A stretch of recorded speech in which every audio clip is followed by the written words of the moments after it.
تو جب ہمیشگی نہیں کی تو یہ نعوذ باللہ سنت بھی نہ ہوئی؟ کہاں جا رہے ہو؟ اور بہت ساری مثالیں ہیں اس کی. آپ صلی اللہ علیہ وسلم نے اس کے اوپر ہمیشگی نہیں کی تو کیا مطلب ہم اس کے اوپر عمل نہیں کریں گے؟ یہ ظالم ہیں، یہ تقلیدی ذہنیت ہے. اور اس نے کیا کہا؟ کہتا ہے اعوذ باللہ، اللہ لعنت فرمائے ایسے جھوٹوں پر. وہ کہتا ہے کہ سنت کے اوپر عمل کرنا مثال دے رہا ہے، کہہ رہا ہے ایک مثال کے ذریعے اس بات کو میں تمہیں سمجھاتا ہوں. وہ کہتا ہے کہ آگ ہے، آگ سے تم کو محبت ہے. کیوں؟ اس لیے کہ آگ تمہاری ضروریات سے زندگی ہے. آگ سے تم اپنے چولہوں کو جلاتے ہو، اپنے ضروریات کو پورا کرتے ہو. آگ سے تم کو محبت ہے، آگ تمہاری ضرورت ہے، آگ سے تم فائدہ اٹھاتے ہو. لیکن ذرا بتاؤ اس محبت کی وجہ سے کیا آگ پر چلو گے بھی؟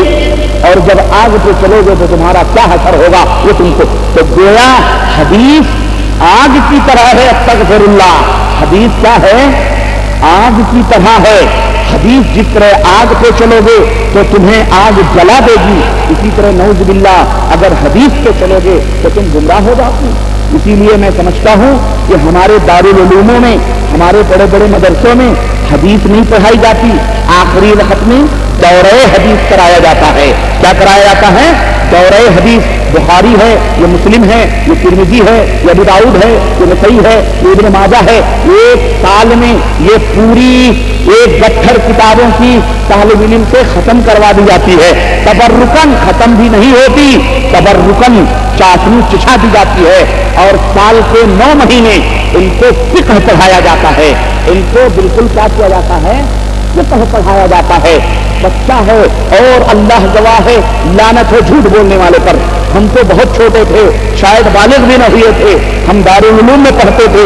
ہمارا استاد زندہ بھی ہوگا اور کاش میری آواز اس تک کوئی پہنچائے. اور کاش مسلمانوں تم بیدار ہو اور جاؤ ان دارالعلوموں میں دیکھو کس طرح تعلیم دیتے ہیں. یہ ہمیں فرض داخل اور فرض خارج کی مثال سمجھائی جاتی تھی.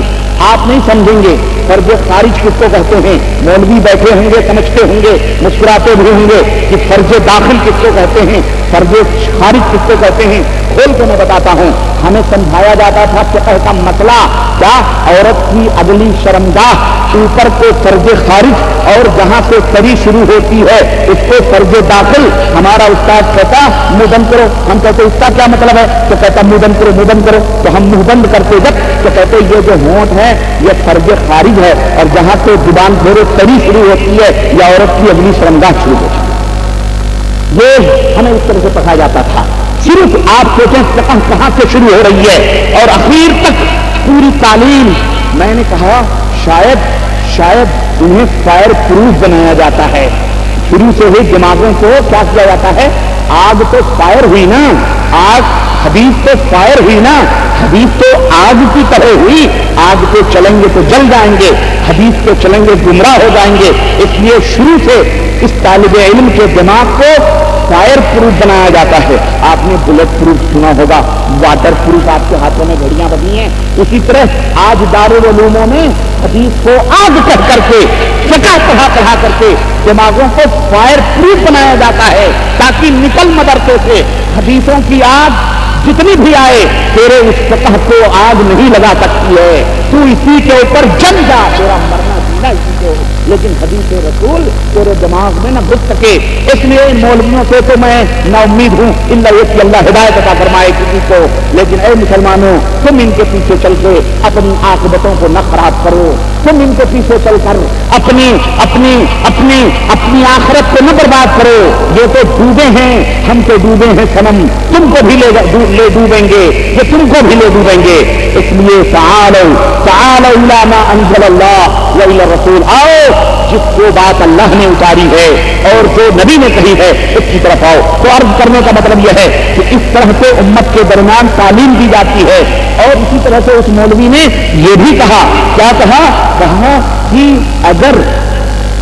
اگر لوگوں کو ان مذہبوں کے اندر پابند نہ کیا گیا، جو مذہب ہم مانتے ہیں ان چاروں میں سے کسی کے، تو پھر مذہبی آوارگی پیدا ہوگی. کون سی آوارگی؟ مذہبی آوارگی. ہم سے پوچھو ہم سے پوچھو جو فقہ ہمارے ملکوں میں چل رہی ہے کتنی مذہبی آوارگیاں اس کے اندر موجود ہیں. ہم تو ظاہر ہے تمہارا باطن. ہم انہی گلیوں کے نکلے ہوئے لوگ, ہم انہی راہوں سے واقف لوگ, ہمیں پتا ہے جدا نہ کھلوائی جائے. خیر, اس طرح سے قرآن و سنت کی اتباع کو کیا کہا جاتا ہے؟ ذہنی آوارگی, مذہبی آوارگی.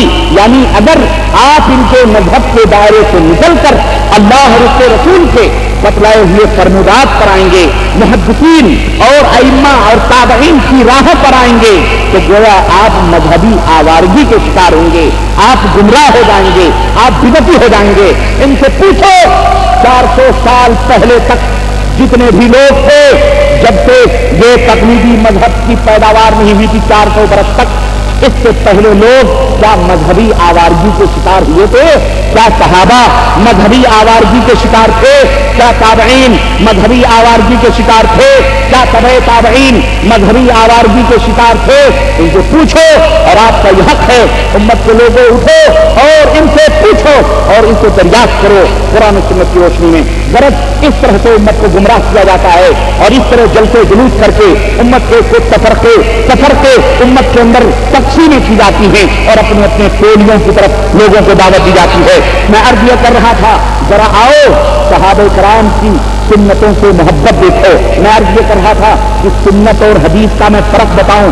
سنت اور حدیث میں کوئی فرق نہیں ہے, یہ ظالموں نے فرق کی ہے. سنت بھی وہی ہے, نبی کی حدیث بھی وہی ہے. نبی کی سنتوں کی 3 قسمیں ہیں. ایک نبی کا قول جو آپ نے فرمایا یہ بھی سنت ہے. نبی کا چلنا پھرنا جو آپ نے کیا وہ بھی سنت ہے, اور جو صحابہ نے کیا اور نبی کے سامنے کیا یا نبی سے پیچھے کیا, آپ کو خبر ہوئی اور آپ نے اس کے اوپر خاموشی اختیار کی, یہ بھی سنت ہے. ایک جو آپ نے زبان سے کہا اس کو سنت قولی کہتے ہیں, جو آپ نے عمل کیا اس کو سنت فعلی کہتے ہیں, اور جو آپ صلی اللہ علیہ وسلم کے صحابہ نے کیا اور آپ کو خبر ہوئی اور آپ نے خاموشی اختیار کی اس کو سنت تقریری کہتے ہیں. اسی کو حدیث قولی, حدیث فعلی, حدیث چلنے پھرنے اٹھنے بیٹھنے کو آپ صلی اللہ علیہ وسلم کا اپنے سینوں میں انہیں بٹھاتے تھے. میرے عزیز, اللہ پہلے رب کا فرمان سنو کہ اللہ کا نبی کیوں آیا تھا. رب ذوالجلال نے قرآن کریم کے اندر فرمایا هو الذی بعث فی الامیین رسولا منہم یتلو علیہم آیاتہ ویزکیہم ویعلمہم الکتاب والحکمہ وان کانوا من قبل لفی ضلال مبین. وہ اللہ ہے جس نے ان پڑھوں میں امیوں میں ان پڑھوں میں ایک رسول کو بھیجا, منہم انہی میں سے, انہی ان پڑھ لوگوں میں سے ایک رسول کو بھیجا, یتلو علیہم آیاتہ جو اپنے رب کی آیتوں کی تلاوت کرتا ہے, ویزکیہم اور ان کا تزکیہ فرماتا ہے, ان کے دلوں کو پاک و صاف کرتا ہے, ان کے شرک اور بدعت اور تقلیدیت کو ان کے ذہن و دماغ سے, ان کے دل و دماغ سے نکالتا ہے. وَيُعَلِّمُهُمُ الْكِتَابَ وَالْحِكْمَةَ اور قرآن و حدیث کا خزینہ ان کے دماغوں میں بھرتا ہے, انہیں قرآن کی تعلیم دیتا ہے, انہیں حکمت یعنی نبی کریم صلی اللہ علیہ وسلم کی احادیث جو ہیں ان کی ہدایت دیتا ہے. وَإِن كَانُوا مِن قَبْلُ لَفِي ضَلَالٍ مُبِينٍ بھلے اس سے پہلے لوگ کھلی ہی گمراہیوں میں تھے, لیکن وہ رسول گویا اس سے پتا چلا ہمارا نبی آیا تھا حکمت کی تعلیم دینے, لوگوں کو یہ دلوں کو پاک و صاف کرنے. معلوم ہوا اے نفس کا تزکیہ حاصل کرنے والوں, اے نفس کو دل کو پاک و صاف کرنے والوں, اے تزکیہ نفس ڈھونڈنے والوں, اگر تم اللہ کے نبی کی اطاعت کو چھوڑ کر کسی اور صوفی برہمن کی راستوں کو اور ان کے طور طریقوں کو اپناؤ گے, تمہارے نفس کا تزکیہ نہیں ہو سکتا ہے. نفس کا تزکیہ ہوگا تو پیغمبر اسلام جناب محمد رسول اللہ صلی اللہ علیہ وسلم کی اطاعت پیروی سے تمہارے دل پاک و صاف ہوں گے. اس کے علاوہ تمہارا دل کہیں سے پاک و صاف نہیں ہو سکتا ہے۔ اسی طرح اللہ وحدہ لا شریک نے سورہ جمعہ آیت نمبر 2 اور اللہ تعالیٰ نے ایک جگہ اور فرمایا لقد من اللہ علی المؤمنین اذ بعث فیہم رسولا من انفسہم یتلو علیہم آیاتہ ویزکیہم ویعلمہم الکتاب والحکمہ وإن كانوا من قبل لفی ضلال مبین۔ سورہ آل عمران آیت نمبر 164 اللہ تبارک تعالیٰ نے فرمایا کہ اللہ نے مومنوں پر احسان فرمایا ہے، مومنوں پر اللہ کا احسان ہے۔ اے اللہ کیا احسان ہے؟ اللہ نے کہا ہم نے انہی میں سے ایک رسول کو بھیجا، انہی میں سے ایک رسول کو بھیجا جو ان کے اوپر اللہ کی آیتیں پڑھتا ہے اور ان کے دلوں کو پاک و صاف کرتا ہے، وَيُعَلِّمُهُمُ الْكِتَابَ وَالْحِکْمَةَ اور انہیں قرآن و سنت کی تعلیم دیتا ہے، کتاب و حکمت کی تعلیم دیتا ہے۔ حالانکہ اس سے پہلے وہ کھلی ہوئی گمراہیوں میں تھے، تو میرے عزیز یہ رسول آیا تھا تاکہ اس کے ایک ایک عمل کو ہم اپنا حفظ جا بنا لیں، ہم ایک ایک عمل کے اوپر عمل کریں، ان کی سنتوں کو اپنی عقیدے میں، اپنی عبادات میں، اپنے اخلاق میں، اپنے طور طریقے میں، دنیا میں آخرت سب کے لیے اپنے لیے نجات کا ذریعہ بنا لیں۔ چنانچہ صحابہ کرام رضوان اللہ علیہم اجمعین نبی رحمت صلی اللہ علیہ وسلم کے ایک ایک عمل کو دیکھتے تھے، کبھی نوٹ بھی فرما لیا کرتے تھے اور آپ صلی اللہ علیہ وسلم کے فرمودات کو سنتے تھے، اس کو حفظ کر لیتے تھے، دوسروں کو بتلاتے تھے۔ دور دور سے لوگ سفر کر کے اپنے نبی کی آواز سننے کے لیے، اپنے نبی کی تعلیم کو جاننے کے لیے دور دور سے سفر کر کے آیا کرتے تھے۔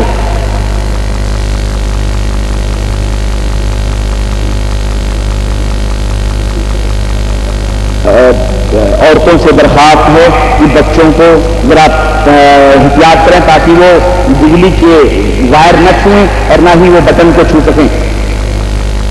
تو دور دور سے صحابہ کرام نبی کریم صلی اللہ علیہ وسلم کے پاس آتے تھے۔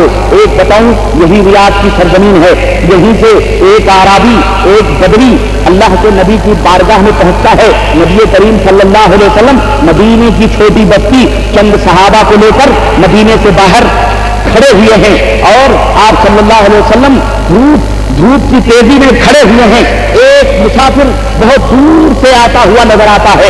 نبی کریم فرماتے ہیں میرے صحابہ لگتا ہے یہ آدمی ہماری طرف آ رہا ہے، اور دھیان سے اس کی طرف آپ کی نظریں ٹک جاتی ہیں۔ وہ مسافر آپ صلی اللہ علیہ وسلم کے قریب آتا ہے، آپ صلی اللہ علیہ وسلم کے قریب اونٹ پہ سوار ہو کر کے آپ صلی اللہ علیہ وسلم کے قریب آتا ہے اور کہتا ہے کہ مجھے محمد الرسول اللہ صلی اللہ علیہ وسلم سے ملنا ہے۔ یہ بتاؤ محمد صلی اللہ علیہ وسلم کون ہیں، ہمیں ان کے پاس پہنچنا ہے۔ حضرت محمد الرسول اللہ صلی اللہ علیہ وسلم فرماتے ہیں تمہیں کیا کام ہے، محمد سے تمہیں کیا کام ہے؟ مسلمانوں ذرا غور کرو، ہمارا نبی صحابہ کرام کے درمیان ہے، لیکن وہ اعرابی، وہ بدو، وہ غریب وہ پہچان بھی نہیں پا رہا ہے کہ میرا آخری نبی جناب محمد الرسول اللہ جو سارے انبیاء کے سردار بن کے آئے، وہ کتنی سادگی اور کتنی سادگی کے ساتھ اپنے صحابہ کے جھرمٹ میں رہتے ہیں۔ کہتا ہے من منکم محمد، تم میں محمد صلی اللہ علیہ وسلم کون ہے؟ نبی کریم صلی اللہ علیہ وسلم نے فرمایا کہو کیا بات ہے، تو جس سے تم مخاطب ہو وہی محمد الرسول اللہ صلی اللہ علیہ وسلم ہے۔ اس نے کہا اے اللہ کے نبی میں بہت دور سے آیا ہوں، اس نے پتہ بھی بتلایا بہت دور سے، اور وہ پتہ تاریخ میں آتا ہے یہی ریاض کی دھرتی تھی، یہاں سے وہ اونٹ پہ بیٹھ کر مدینہ منورہ گیا تھا۔ مسلمانوں تم نے بھی مدینے کا سفر کیا ہوگا، کتنے کلومیٹر کا سفر ہے، کتنے میلوں کا سفر ہے، تم تو جہازوں کاروں سے اس سفر کرتے ہو، لیکن وہ شخص اونٹ پہ بیٹھ کر نبی کی بارگاہ میں گیا۔ اس نے کہا اے اللہ کے نبی میں صرف ایک بات پوچھنے کے لیے آیا ہوں تاکہ میرے پیچھے جو میرے خاندان میرے قبیلے کے لوگ ہیں میں جا کر کے انہیں تعلیم دوں، مجھے بتاؤ کہ میں جنت میں کیسے جا سکتا ہوں۔ اللہ اکبر، اتنی بات پوچھنے کے لیے جنت میں میں کیسے جا سکتا ہوں؟ اور تم بھی سنو مسلمانوں، جنت میں جانے کا آسان نسخہ پیغمبر اسلام جناب محمد رسول اللہ صلی اللہ علیہ وسلم بیان فرما رہے ہیں۔ اس نے کہا میں جنت میں کیسے جا سکتا ہوں؟ اللہ کے نبی نے فرمایا تم جنت میں کیسے جا سکتے ہو سنو، سب سے پہلے اس بات کی گواہی دو کہ اللہ کے سوا کوئی معبود حقیقی نہیں، اللہ ہی سب کچھ ہے، مالک ملک ہے، وہی خالق ہے، وہی رازق ہے، وہی مشکل کشا ہے، وہی حاجت روا ہے، وہی نفع شان کا مالک ہے، کائنات میں کوئی بھی نہیں ہے، وہ ہر ایک کے دل کے بھیدوں کو جاننے والا ہے، وہ سب کو بلا کسی واسطہ اور بلا کسی ذریعے سے فائدہ پہنچاتا ہے، اور وہ اللہ وحدہ لا شریک ہے۔ اور تم اس بات کی گواہی دو کہ میں محمد رسول اللہ صلی اللہ علیہ وسلم ہوں۔ 5 وقت کی نماز پڑھو، روزہ رکھو، حج کرو اگر طاقت ہو، اور اگر مالک نصاب ہو تو زکات ادا کرو۔ اگر تم نے یہ کر لیا تو اللہ تعالیٰ تمہیں جنت میں جگہ عطا فرمائے گا۔ اس آدمی نے کہا اللہ کی قسم جس نے آپ کو حق دے کر کے بھیجا ہے، نہ میں اس سے کم کروں گا اور نہ ہی میں اس سے زیادہ کروں گا۔ پلٹا باہر ہی کھڑے کھڑے اونٹ پر وہ پلٹا اور پلٹ کر کے جانے لگا۔ ابھی مدینے کی بستی سے تھوڑی دور بھی نہیں گیا ہوا تھا، ابھی نگاہ مصطفیٰ صلی اللہ علیہ وسلم کو اوجھل بھی نہیں ہوا تھا کہ آگے چل کر کے اس کے اونٹنی کا پیر کسی چوہے کی سوراخ میں داخل ہوتا ہے، پڑتا ہے، اور وہ اونٹنی بچکتی ہے، اونٹ سے گرتا ہے، منہ کے بل گرتا ہے اور اپنی جان کو اللہ کے حوالے کر دیتا ہے، اس کی روح پرواز کر جاتی ہے۔ نبی کریم صلی اللہ علیہ وسلم دوڑے، صحابہ کو دوڑایا، اللہ کے نبی قریب پہنچے اور آپ نے اس کے چہرے کو اپنے ہاتھوں میں لیا، اس کے سر کو آپ صلی اللہ علیہ وسلم نے اپنے ہاتھوں میں لیا اور آپ صلی اللہ علیہ وسلم نے اپنا منہ اس کے منہ کے قریب کیا اور پھر آپ نے فوراً اپنا منہ اس کے منہ سے دور ہٹا لیا۔ صحابہ کرام دیکھ کر حیران رہ گئے۔ اللہ کے رسول صلی اللہ علیہ وسلم نے فرمایا صحابہ کیا یہ نہیں پوچھو گے کہ میں نے اس کے منہ سے جب منہ قریب کیا تو اتنی جلدی میں نے اپنے منہ کو کیوں ہٹا لیا؟ صحابہ کرام نے کہا اللہ اور اس کے رسول زیادہ جانتے ہیں۔ اللہ کے نبی نے فرمایا جب میں نے اس کے منہ سے اپنا منہ قریب کیا یہ معلوم کرنے کے لیے کہ اس کی روح ہے بھی کہ نہیں، تو میں نے اس وقت دیکھا کہ جنت کی حوریں اسے جنت کی حوریں آب کوثر پلا رہی تھی، کیونکہ وہ اتنی دور سے آیا تھا کہ اس نے کچھ نہ کھایا تھا نہ پیا تھا، وہ بھوکا تھا اور کیا تھا۔ اللہ اکبر۔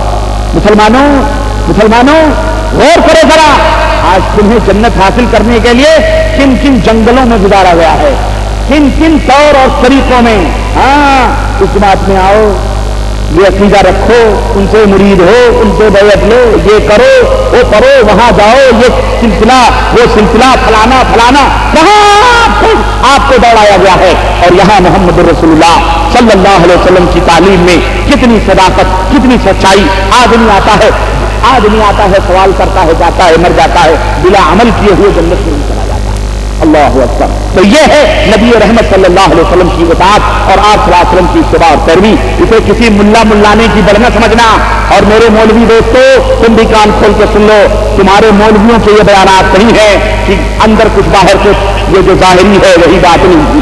یاد رکھو، غور سے سنو، تکبر نہ کرنا، گھمنڈ نہ کرنا۔ کسی دارالعلوم کی صنعت اور اس کی سرٹیفکیٹ تمہیں جنت میں نہیں لے جا سکتی۔ کہیں کی مریدی اور کہیں کی پیری، کہیں کی مرشدی اور کہیں کی نسبت تمہیں جنت میں نہیں لے جا سکتی۔ اگر جنت میں جانا چاہتے ہو تمہاری سرٹیفکیٹیں رکھ دی جائیں گی، اور کہیں ایسا نہ ہو کہ پیغمبر اسلام نے جو فرمایا کہ سب سے پہلے جہنم کی آگ انہی قاریوں سے اور انہی مولویوں سے بھڑکائی جائے گی۔ اللہ نے فرمایا آئے گا، تو نے علم حاصل کیا، ہاں اللہ تیرا دین پھیلانے کے لیے۔ اللہ نے فرمایا نہیں، تو جھوٹ بول رہا ہے، میرا دین نہیں پھیلا رہا تھا، بلکہ اپنے آپ کو علامہ، مفتی، قطب عالم، غوث اعظم، فلانے ڈھکانے اتنے دو ہاتھ کے دمیں آگے پیچھے لگا کر کے فخر ملت، مفکر ملت، قاضی ملت اور نہ جانے کیا کیا القاب لے کر کے دنیا میں چیخار پکارا جا رہا تھا۔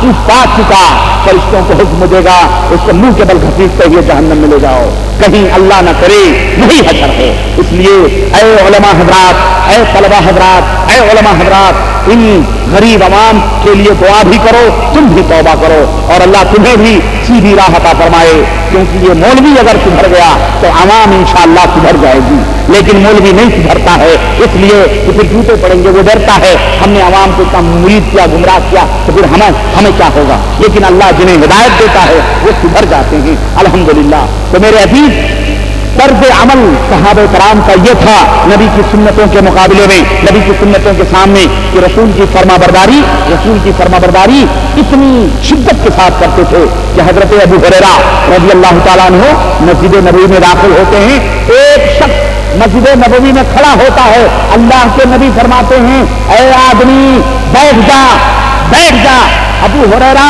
جو ابھی مسجد نبوی کے دروازے پر داخل ہو رہے ہیں، یہ آواز سنتے ہی وہیں دروازوں میں بیٹھ جاتے ہیں۔ اللہ کے نبی نے کہا ابو ہریرہ میں نے تجھے بیٹھنے کے لیے نہیں کہا تھا، میں نے تو اس آدمی کو بیٹھنے کے لیے کہا تھا جو آدمی کھڑا ہوا تھا، میں نے اس سے کہا تھا تو بیٹھ جا۔ ابو ہریرہ نے کہا اللہ کے نبی مجھے کیا معلوم کہ آپ نے کس کو حکم دیا، میں بھی کھڑا ہوا تھا، میں نے دیکھا، میں نے سنا کہ نبی کا فرمان آیا ہے اگر نہ بیٹھا اے ابو ہریرہ، اگر تیرا اگلا قدم مسجد نبی میں داخل ہوگا تو وہ اگلا قدم مسجد میں نہیں بلکہ جہنم میں جائے گا، اس لیے میں جوتے میں بیٹھ گیا۔ یہ تھی اتباع، یہ تھی پیروی اللہ کے حکم کی۔ اور آج تم تعویلیں کرتے ہو، آج تم تعویلیں کرتے ہو اور چیزن کی طرح نبی کی سنت کو اپنے رائے، اپنی فکر، اپنے مولویوں کے بتلائے ہوئے جو ہے اجتہادی باتوں کے مقابلے اس کو بڑھا چڑھا کر اور اس کو پھیلا ولا کر کسی طرح سے ان کے باتوں کی طرح ڈھالتے ہو حدیثوں کو، حرام ہے، یہ حرام ہے۔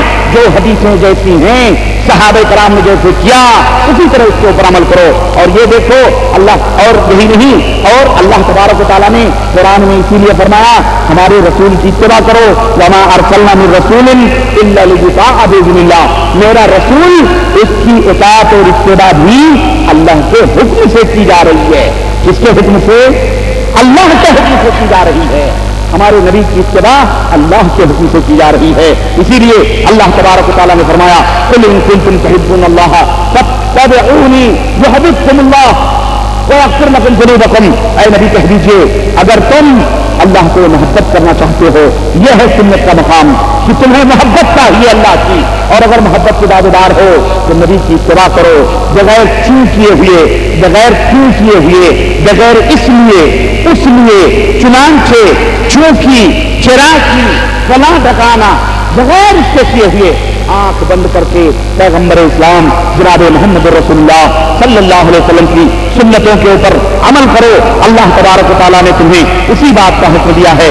اور سنو صحابہ کرام رضوان اللہ علیہم اجمعین کا طرز عمل دیکھو، وہ کیا تھا کہ وہ نبی کریم صلی اللہ علیہ وسلم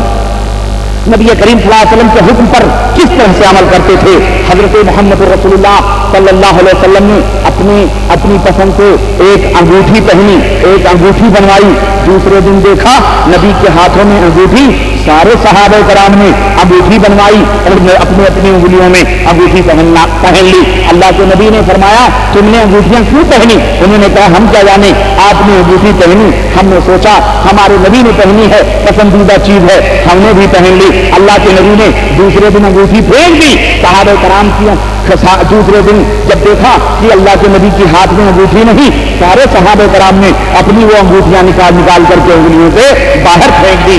یہ نہ پوچھا کہ میرے نبی پہنے کیوں، پھر آپ نے اتار کے پھینکا کیوں، بلکہ نبی کو دیکھا پہنے ہوئے تو پہن لیا، نبی کو دیکھا اتارتے ہوئے تو اتار کے پھینک دیا۔ یہ ہے صحابہ کرام کا اپنے نبی کی سنتوں سے معاملہ کہ اللہ کے نبی کی ایک ایک حرکتوں کو دیکھتے تھے۔ اسی طرح اللہ کے حبیب صلی اللہ علیہ وسلم، ایک مولوی نے بڑا مذاق اڑایا ہے، ایک کتاب لکھی ہے ہمارے ملکوں میں جو یہاں بھی سپلائی ہو رہی ہے ہندوستان سے، اور بڑا تمسخر اڑایا ہے کہ کہتے ہیں اے غیر مقلدو، ہمیں کہتے ہیں یہ غیر مقلد، یہ لا مذہب کسی مذہب کو ماننے والے، اپنے آپ کے اہل حدیث کہنے والے، نماز اللہ کے نبی نے جوتے میں نماز پڑھی ہے تو تم کیوں نہیں جوتے میں نماز پڑھتے ہو؟ تم کہتے ہو سنت ہے تو تم پڑھو، ہم کہتے ہیں جوتے میں نماز پڑھنا سنت رسول ہے اور ہم پڑھتے بھی ہیں، جہاں موقع ملتا ہے الحمدللہ ہم اس سنت پہ عمل کرتے ہیں۔ لیکن تم اس حدیث کا تمسخر، اس حدیث کا مذاق اڑا کر کے اپنی آخرت برباد کر رہے ہو، اپنی آخرت برباد کر رہے ہو۔ اللہ کے لیے ڈرو اور اللہ سے توبہ کرو۔ صحابہ کرام رضوان اللہ علیہم اجمعین ہیں، نبی کے ساتھ جوتا پہن کے نماز پڑھ رہے ہیں، مسجد نبوی میں اللہ کے نبی امامت کروا رہے ہیں، صحابہ کرام جوتا پہنے ہوئے، نبی سے جوتا پہنے ہوئے نماز میں ہیں، جبریل امین نماز میں حاضر ہوتے ہیں، اللہ کے نبی سے کہتے ہیں اللہ کے نبی آپ کے جوتے میں گندگی لگی ہے، آپ کے جوتے میں گندگی لگی ہے، آپ نکال دیجئے۔ اللہ کے نبی نے نماز ہی کی حالت حالت میں اپنے جوتے اتار دیے. نہ صحابہ کرام نے دیکھا نماز ہی کی حالت میں نبی نے جوتے اتار دیے. اللہ کی قسم سارے صحابہ نے جوتے اتار دیے. اور جب سلام پھیرا نبی علیہ السلام نے دیکھا کہ سارے صحابہ نے جوتے نکال دیے. اللہ کے نبی نے فرمایا جوتے میں نے اتارے تھے اس لیے کہ اس کے اندر گندگی لگی تھی, مجھے جبریل نے کہا تھا تم نے کیوں جوتے اتارے؟ اب صحابہ کرام نے کہا ہمیں کیا معلوم, ہم نے دیکھا نماز کی حالت میں میرے نبی نے جوتا اتار دیا ہے, ہم نے دیکھا نبی نے اتارا ہے تو ہم امت ہو کر کے, ہم امتی ہو کر کے جب نبی نے اتار دیا تو ہم کیوں نہ جوتے اتاریں, ہم نے بھی نمازوں میں جوتے اتار دیے. یہ ہے اتباع. یہ کیا ہے؟ یہ ہے پیروی اور یہ ہے صحابہ کا طرز عمل نبی کی حدیثوں نبی کی سنتوں کے ساتھ. اللہ اکبر. کہاں کہاں آپ کو لے جاؤں. حضرت علی رضی اللہ تعالیٰ عنہ گھوڑے پہ بیٹھے ایک مقام پر, گھوڑے پہ بیٹھے اور ہنسنے لگے. نہ کوئی بات ہے نہ کوئی چیز, ہنسنے لگے. صحابہ نے کہا علی آپ ہنس کیوں رہے ہیں؟ کہنے لگے میں نے ایک دفعہ, اور ایک سنت کو ہمیشہ کا نام دینے والوں سنو, کہتے ہیں ہم نے ایک دفعہ اسی مقام پر اپنے نبی صلی اللہ علیہ وسلم کو دیکھا کہ وہ گھوڑے پہ سوار ہوئے اور آپ ہنس پڑے. میں اسی مقام پہ گھوڑے پہ سوار ہوا ہوں, اپنے نبی کی اسی سنت کو زندہ کر رہا ہوں, میں بھی ہنس پڑا. اللہ اکبر. حضرت عبداللہ ابن عمر ہیں, راستہ چھوڑ کر کنارے کنارے چل رہے ہیں. کسی نے کہا سیدھی راہ یہ ہے, اس پہ چلے, کنارے کنارے کیوں چل رہے ہیں؟ کہنے لگے ہم ایک دفعہ اپنے نبی کے ساتھ اسی راہ سے گزر رہے تھے, ہم نے دیکھا کہ آپ اپنے گھوڑے کو اس کنارے کنارے چلا رہے تھے, مجھے یہ جگہ یاد تھی, میں اس کنارے کنارے سے لے کر کے اپنے نبی کی سنت کی اتباع کر رہا ہوں. یہ ہے اتباع. یہ ہے نبی کریم صلی اللہ علیہ وسلم کے ساتھ صحابہ کا طرز عمل. اور یہ روایت بخاری, ابو داؤد اور بخاری کے اندر یہ سب روایتیں موجود ہیں. میرے عزیز یہ نبی کریم اور کیا بتاؤں آپ کو, کیا بتاؤں آپ کو. صحت اور مرد تو مرد, عورتیں بھی نبی کریم صلی اللہ علیہ وسلم کے سنت کے مقام کو سمجھتی تھی. ایک عورت اپنی بچی کو لے کر نبی کی بارگاہ میں حاضر ہوئی. اللہ کے نبی صلی اللہ علیہ وسلم نے دیکھا کہ اس کے ہاتھ میں سونے کے کنگن ہیں, موٹے موٹے سونے کے کنگن ہیں. آپ نے فرمایا اتودین ہذہ الزکات, کیا ان کنگنوں کے زکات نکالتی ہو؟ اس نے کہا اللہ کے نبی نہیں. تو فرمایا کیا تم یہ پسند کرو گی کہ جہنم میں تمہارے بچی کے ہاتھ میں کنگن پہنائے جائیں, آگ کے کنگن پہنائے جائیں؟ انہوں نے کہا نہیں اللہ کے نبی. بچے کے ہاتھ سے, اپنی بیٹی کے ہاتھ سے کنگن نکالے, نبی کے قدموں میں ڈال دیے. کہنے لگے ہمیں اس کی ضرورت نہیں. کہاں کہاں لے چلیں. صحابہ کرام میدان جنگ میں ہیں, جہاد میں ہیں. رستم اور روم سے مقابلہ ہے, روم سے مقابلہ ہے. چنانچہ ادھر کے رستم نے بلایا, کہا بھائی دیکھیں کون ان کا کون جنرل کرنیل ہے, ذرا بلاؤ. وہ گئے, دیکھا خیمے ریشم کے لگے ہوئے ہیں, ریشم کے خیمے لگے ہوئے ہیں. صحابہ کرام رضوان اللہ علیہم اجمعین تھے. انہوں نے کہا آئیے اسی میں بیٹھ کر کے بات چیت شروع ہو, جنگ تو بعد میں ہوگی, آئیے کچھ اسام و تفہیم کی باتیں ہوں. صحابہ کرام نے فرمایا ہم اس خیمے میں داخل نہیں ہوں گے. اس نے کہا کیوں خیمے میں داخل کیوں نہیں ہوں گے؟ کہنے لگے ہمارے نبی نے ریشم کے کپڑے کو مردوں کے لیے حرام قرار دیا ہے, اب اس خیمے میں داخل نہیں ہوں گے. تو وہ کیا سمجھے ان باتوں کو؟ اس نے کہا چلو باہر نکل لیتے ہیں, باہر نکل لیتے ہیں. قالین ریشم کی بچھائی ہوئی, کہنے لگے اس پہ بیٹھتے ہیں. انہوں نے کہا ہم لا نجلس ولا ھذا, ہم اس پہ بھی نہیں بیٹھیں گے. کہنے لگے کیوں؟ کہنے لگے ہمارے نبی نے ریشم کے کپڑے کے استعمال کرنے سے منع فرمایا ہے, ہم اس پہ بھی نہیں بیٹھیں گے. کہنے لگا پھر, کہا پھر ننگی زمین پہ بیٹھتے ہیں. ان کو کیا ننگی زمین پہ بیٹھ گئے, بات چیت ہوئی. یہ ہے نبی کریم صلی اللہ علیہ وسلم کی اقتدا. غزوہ خیبر کے موقع پر کیا کیا واقعات. ایک شخص آیا, اس نے کہا اللہ کے نبی, اے اللہ کے نبی سواریاں ختم ہو جا رہی ہیں, لوگ گدھوں کو ذبح کر کے کھانا کھا رہے ہیں, ان کو ذبح کر کے ہنڈیوں میں ڈال رہے ہیں, پکا رہے ہیں. سواریاں ختم ہو جا رہی ہیں، اللہ کے نبی خاموش۔ دوبارہ آپ ایک شخص آیا، اس نے کہا اے اللہ کے نبی گدھے ختم ہو جا رہے ہیں، خاموش رہے۔ تیسری دفعہ شخص آیا، اس نے کہا اللہ کے نبی گدھے ذبح کر کے لوگ کھانا کھا رہے ہیں، سواریاں ختم ہو جائیں گی۔ غزوہ خیبر کے موقع پر اللہ کے نبی نے فرمایا جا کے کہہ دو کہ اللہ نے اور اس کے رسول نے گدھوں کے کھانے سے، پالتو گدھوں کے کھانے سے اور پالتو گدھوں کے کھانے سے اللہ کے رسول صلی اللہ علیہ وسلم نے منع فرمایا ہے۔ منادی رسول خیموں میں اعلان کر رہا ہے کہ اے لوگوں، اللہ کے نبی نے آج کے بعد سے پالتو گدھوں کو حرام قرار دیا ہے، اس لیے اس سے رک جاؤ۔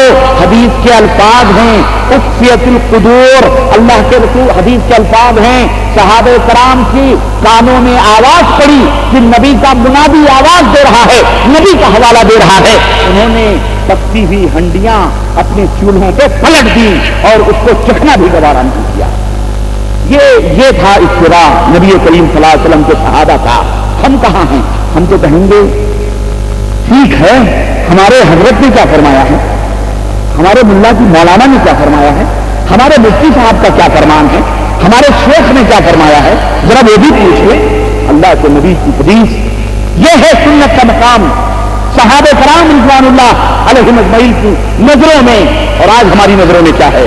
میرے عزیزوں، میرے دوستوں، اسی لیے آپ ایک بات کان کھول کر کے سن لو، نبی کریم صلی اللہ علیہ وسلم کا ہر قول اور آپ صلی اللہ علیہ وسلم کا ہر عمل، ہر فعل ہمارے لیے حجت ہے اور دلیل ہے۔ اللہ تعالیٰ نے قرآن کریم میں فرمایا یا ایھا الذین آمنوا اطیعوا اللہ واطیعوا الرسول ولا تولوا عنہ وانتم تسمعون، اے ایمان والو اللہ کی اطاعت کرو، رسول کی اطاعت کرو، اور تم سن رہے ہو اللہ اس کے رسول کا کلام تو منہ پھیر کر کے نہ بھاگو، منہ پھیر کر کے نہ بھاگو، بلکہ سنو اللہ اور اس کے رسول کے فرمودات کو، غور سے سنو اس کو۔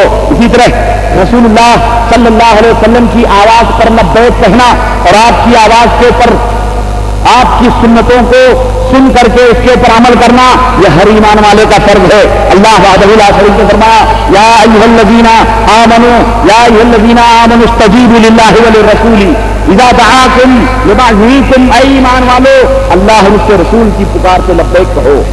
جب تمہیں اللہ اور اس کے رسول آواز دیں تو ان کی پکار سے لبیک کہو اور ان کی پکار یعنی ان کی باتوں کے اوپر عمل کرو۔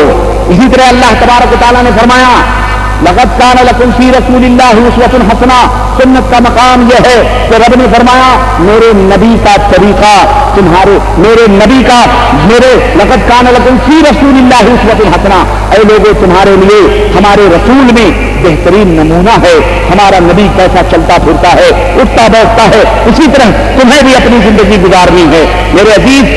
اور اگر ایسا نہیں کرو گے، اگر ایسا نہیں ہوگا تو نبی کریم صلی اللہ علیہ وسلم کی اتباع سے منہ موڑو گے تو اس کا بھی انجام دیکھ لو، نبی کی سنتوں کو پامال کرو گے تو اس کا بھی حشر دیکھو۔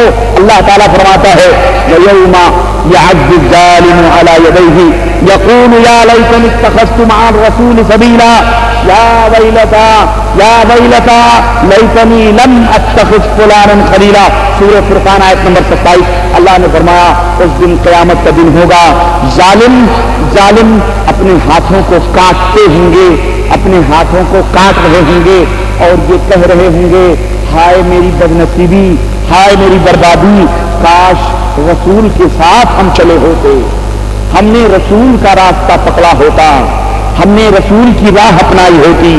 یا ویلتا، ہائے میری بربادی، لیتنی لم اتخذ فلانا خلیلا، فلاں کو ہم نے اپنا دوست نہ بنایا ہوتا، ہم نے رسول کی راہ اپنائی ہوتی۔ پیر و مرشد، مولوی، مفتی، مولانا، علماء سارے اس دن بھول جائیں گے اور افسوس کرے گا ظالم اپنے ہاتھوں کو کاٹتے ہوئے اور کہے گا کاش میں رسول کے ساتھ ہوا ہوتا۔ اسی طرح سے یاد رکھو حدیث رسول صلی اللہ علیہ وسلم یہ دلیل ہے، کوئی یہ نہ کہے ہمارے لیے صرف قرآن کی آیتیں دلیل ہیں، نبی کریم کا فرمان بھی دلیل ہے۔ اللہ نے فرمایا یا ایھا الناس قد جاءکم برہان من ربکم، اے وہ لوگوں ہم نے تمہارے پاس دلیل، ہم نے تمہارے پاس برہان بھیجا ہے، ہم نے تمہارے پاس دلیل بھیجی ہے، وَأَنزَلْنَا إِلَيْكُمْ نُورًا مُبِينًا، اور ہم نے تمہارے پاس روشن نور بھیجا ہے قرآن کی شکل میں، یہ تمہارے لیے دلیل ہے۔ اسی طرح جو شخص قرآن و سنت کا مدعی ہو، جو شخص دعویٰ کرنے والا ہو ایمان کا، اس کے اوپر فرض ہے کہ وہ قرآن و سنت کو مانے۔ اللہ وحدہ لا شریک نے قرآن کریم سورہ نور آیت نمبر 52 کے اندر ارشاد فرمایا، انما کان قول المؤمنین اذا دعوا الى اللہ ورسولہ لیحکم بینہم ان یقولوا سمعنا واطعنا۔ اللہ نے فرمایا جب مومنوں کو اللہ اور اس کے رسول کی طرف بلایا جاتا ہے تاکہ کسی اختلافی مسئلے میں، کسی جھگڑیلو مسئلے میں اللہ اور اس کے رسول فیصلہ کر دیں تو وہ کیا کہتے ہیں؟ سمعنا، ہم نے سن لیا، وَأَطَعْنَا، اور ہم اس کی اطاعت کریں گے، کرتے ہیں، پیروی کرتے ہیں، وَأُولَٰئِكَ هُمُ الْمُفْلِحُونَ، اور ایسا کہنے والے، اطاعت کرنے والے ہی کامیاب ہیں، فلاح پانے والے ہیں۔ وَمَن يُطِعِ اللَّهَ وَرَسُولَهُ وَيَخْشَ اللَّهَ وَيَتَّقِهْ فَأُولَٰئِكَ هُمُ الْفَائِزُونَ، اور جو شخص بھی اللہ کی اطاعت کرے گا، نبی کی سنتوں کو اپنائے گا اور اللہ سے ڈرے گا، تقویٰ اور پرہیزگاری اختیار کرے گا، فَأُولَٰئِكَ هُمُ الْفَائِزُونَ، تو وہی لوگ کامیاب ہونے والے ہیں۔ تو میرے دوستو، یہ ہے مصطفیٰ جان رحمت صلی اللہ علیہ وسلم کی سنت کا مقام کہ آپ کی سنتوں کو پکڑو گے، آپ کی سنتوں کو لازم پکڑو گے تو پھر تمہیں جو ہے اللہ کی خوشنودی ملے گی اور کامیاب ہو جاؤ گے۔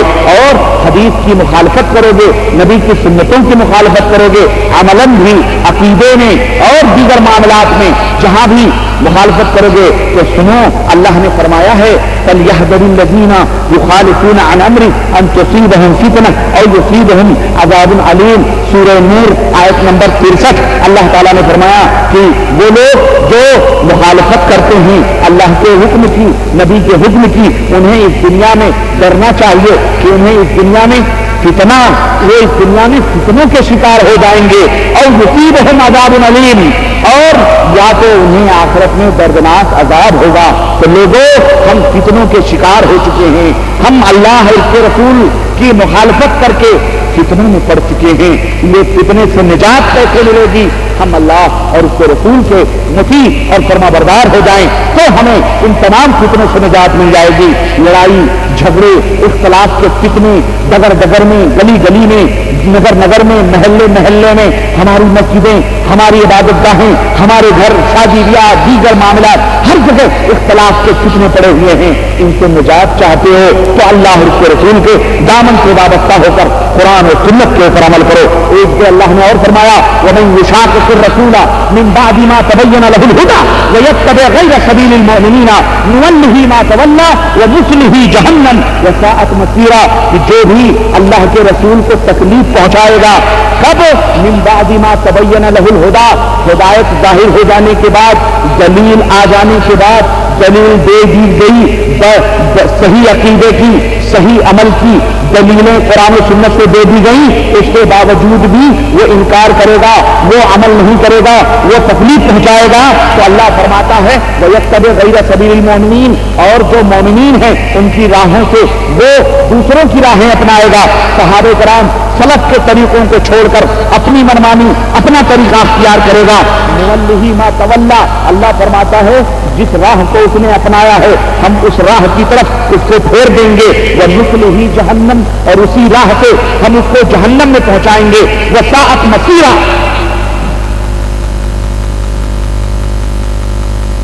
وَسَاءَتْ مَصِيرًا، اور جہنم کتنا برا ٹھکانہ، جہنم کتنا برا ٹھکانہ ہے۔ پہلے تو اللہ کے نبی کی سنتوں کی اتباع اور پیروی نہ کر کے جہنم نہ خریدو۔ راہوں پہ تو تم چل رہے ہو لیکن وہ راہ تمہیں جہنم میں پہنچانے والی ہے، اس راہ پہ چل کر تم جہنم میں جاؤ گے۔ اللہ اور اس کے رسول کی راہوں پہ آ جاؤ، اپنا ایمان اور عقیدہ اور اپنا عمل اللہ اور اس کے رسول کی راہوں سے جوڑ لو، جنت میں چلے جاؤ گے۔ یہی مومنوں کی، یہی فلک کی راہیں ہیں۔ میرے عزیزو، یہاں ایک شبہ اور میں بتاتا چلوں، بعض لوگ کہتے ہیں کہ حدیثوں کے تعلق سے بہت سارے حدیثیں ان کا پتہ ہی نہیں ہے، شبہات پیدا کرنے والے، یہ حدیثیں 200 برس بعد 300 برس بعد لکھی گئیں، ان حدیثوں میں بھی کیسے کیسے ہم ان سے اسلام لیں؟ تو ایسے لوگوں کے شکوک اور شبہات کا جواب میں دیتا ہوں۔ نبی کریم صلی اللہ علیہ وسلم سے ایک حدیث آتی ہے کہ پوچھا گیا اللہ کے نبی، اے اللہ کے نبی آپ ذرا بتلائیں کیا جو آپ فرماتے ہیں ہم اس کو لکھ لیا کریں؟ آپ صلی اللہ علیہ وسلم نے فرمایا وہی نازل ہو رہی ہے، کوئی چیز نہ لکھو، لیکن پھر اللہ کے رسول صلی اللہ علیہ وسلم نے صحابہ کرام کو حکم دیا کہ جو میں فرماتا ہوں اس کو لکھ لیا کرو۔ حضرت رافع کہتے ہیں کہ قلت یا رسول اللہ انا نسمع منک اشیاء فنكتبها، انہوں نے حضرت رافع نے کہا اے اللہ کے رسول ہم آپ سے بہت ساری باتیں سنتے ہیں، کیا ہم انہیں لکھ بھی لیا کریں؟ قال اكتبوا ولا حرج، لکھ لیا کرو کوئی بات نہیں ہے، لکھ لیا کرو کوئی بات نہیں ہے۔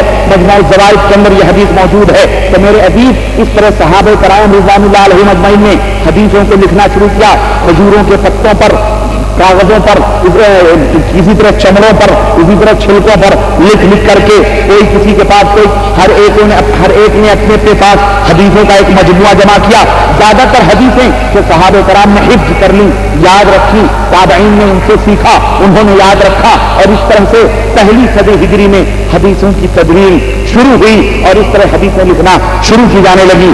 اور اس کی دلیل اور میں بتاؤں، صحیح بخاری کے اندر قبیلہ خدا کے ایک آدمی کو قتل کر دیا، اللہ کے نبی کی کو خبر ہوئی، آپ خطبہ دینے کھڑے ہوئے تو ایک شخص نے کہا جس کا نام ابو شاہ یمنی تھا، اس نے کہا ہے اللہ کے نبی یہ باتیں جو آپ فرما رہے ہیں یہ ہمیں حکم دے کہ ہم اس کو لکھ لیں۔ آپ صلی اللہ علیہ وسلم نے فرمایا اکتبوا لابی شاہ، ابو شاہ کے لیے ان تمام احکامات کو لکھ دو۔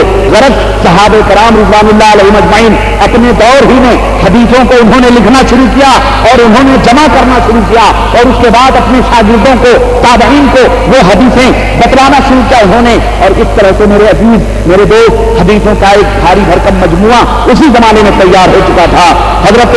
اور یہ تو رہی چند باتیں حدیث شبہ کے تعلق سے، آئیے ایک دو حدیثیں پڑھ کر کے میں آپ کی خدمت میں اپنی بات کو آگے بڑھاتے ہوئے اپنی بات میں ختم کروں۔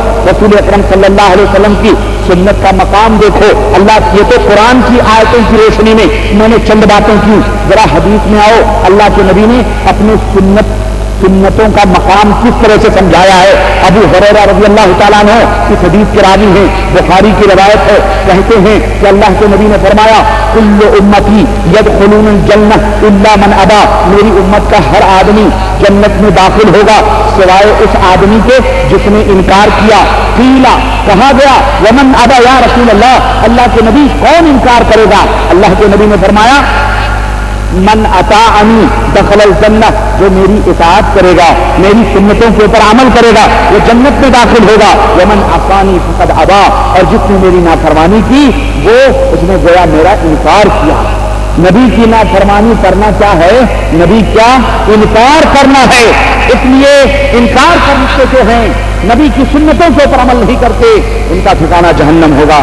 اسی طرح حضرت بلال بن حارث کہتے ہیں کہ ترمذی کی روایت ہے، کہتے ہیں کہ من احیا سنتا من سنتی قد امیتت بعدی فان له من الاجر مثل اجور من عمل بها، کہ اللہ کے نبی صلی اللہ علیہ وسلم نے فرمایا کہ جس نے میری سنت کو اس وقت زندہ کیا جب وہ سنت مٹا دی گئی، لوگ غیر معروف ہو گئے اس سنت سے، لوگوں نے اس کو پیچھے چھوڑ دیا، وہ جانتے بھی نہیں، ایسے ماحول میں میری سنت کو جو آدمی زندہ کرے گا تو اس کو بھی اتنا ثواب ملے گا جس نے اس کو زندہ کیا ہے، اور جو اس کو دیکھ کر عمل کرے گا اس کو بھی اتنا ہی ثواب ملے گا۔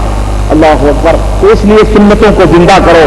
امام مالک نے موطا امام مالک کے اندر حدیث لائی ہے، اللہ کے نبی نے فرمایا ترکت فیکم امرین لن تضلوا ما تمسکتم بہما، دو چیزیں تمہارے درمیان چھوڑ کے جا رہا ہوں۔ پیغمبر اسلام نے فرمایا لن تضلوا، لن نفی تاکید، ہرگز گمراہ نہیں ہو سکتے، اور یہ دونوں چیزیں کیا ہیں؟ اللہ کی کتاب ہے اور ایک نبی کریم صلی اللہ علیہ وسلم کی سنت ہے۔ اور جھوٹی حدیثیں بیان کرنے والوں سنو، اللہ کے نبی نے فرمایا من کذب علی متعمدا فلیتبوأ مقعدہ من النار، جھوٹی حدیث جو میری طرف منسوب کرتا ہے چاہے کسی مذہب کی حمایت میں، کسی مذہب کی مخالفت میں، یا کسی بھی طرح سے